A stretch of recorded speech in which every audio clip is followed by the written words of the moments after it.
Dampak dari tragedi di Stadion Kanjuruhan, Kabupaten Malang, laga PSM Makassar kontra Barito Putra mengalami penundaan. Pasukan Ramang saat ini telah kembali ke Makassar sambil menunggu keputusan dari PSSI terkait kelanjutan kompetisi Liga 1.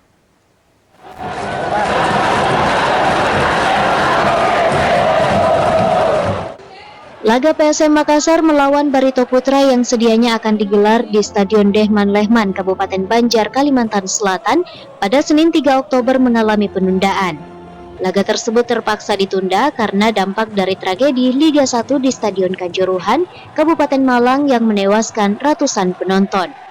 Tim Juku Eja memutuskan untuk kembali ke Makassar sambil menunggu keputusan dari PSSI terkait kelanjutan kompetisi Liga 1 atau penjadwalan ulang laga melawan Barito. Sebelumnya, PSM Makassar telah mempersiapkan diri untuk laga tersebut dengan datang lebih awal sebagai tim tamu. Namun imbas dari tragedi di laga Arema FC kontra Persebaya Surabaya Sabtu lalu membuat kompetisi dihentikan sementara.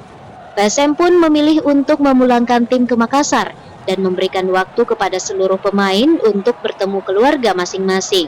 Wahyu Saputra, Celebes TV.